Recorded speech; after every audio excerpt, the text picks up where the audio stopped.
আসসালামু আলাইকুম ভাই, কেমন আছেন? ওয়ালাইকুম আসসালাম। আলহামদুলিল্লাহ ভালো আছি। আপনি কেমন আছেন? আচ্ছা, আলহামদুলিল্লাহ ভালো। আসলে আমি আপনার সাথে একটা গেম খেলতে চাই। আপনি কি প্রস্তুত? জি, আমি প্রস্তুত আছি বলুন। মানে আপনি কি বাংলাদেশের সর্বকালের সেরা ওডিআই একাদশ ঘোষণা করতে পারবেন? মানে আপনি কাকে রাখবেন ওই একাদশে? পারবেন আপনি? আ জি পারবো। আগে মাঝে মাঝে খেলা দেখা হইতো। কিন্তু ইদানিং আর সময় পাই না, খেলাও দেখা হয় না তেমন একটা। বুঝছি। বাকি প্লেয়ারদেরকে চেনা আছে, জানা আচ্ছা আছে ঠিক আছে। মোটামুটি। তাহলে আপনি আপনার একাদশটা আপনি সাজান। কিভাবে সাজাবেন? জি, আমি ওপেনার হিসাবে আপনার ১ম এ তানজিদ তামিমকে রাখবো।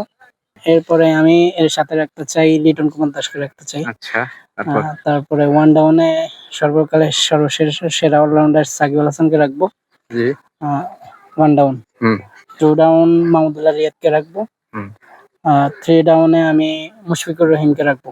আচ্ছা। তারপরে 4 ডাউন 4 ডাউন অর্থাৎ 6 নম্বর যে থাকবে, হুম, হুম। 6 নম্বরে থাকবে আপনার শামীম হোসেন পাটোয়ারি। আচ্ছা, আর ৭ নম্বরে আমি রাখতে চাই মেহেদী হাসান মিরাজকে।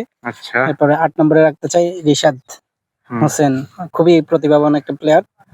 তারপরে ৯ নম্বরে আমি রাখতে চাই আ তাসকিনকে। আচ্ছা। ১০ নম্বরে রাখতে চাই শরীফুলকে। ১১ নম্বরে রাখতে চাই মুস্তাফিজুর রহমানকে। ধন্যবাদ। আপনি তাহলে শরীফুল কে রাখলেন, নাহিদ রানাকে রাখলেন না কেন? আ আমি এখানে ওয়ানডে একাদশটা করেছি।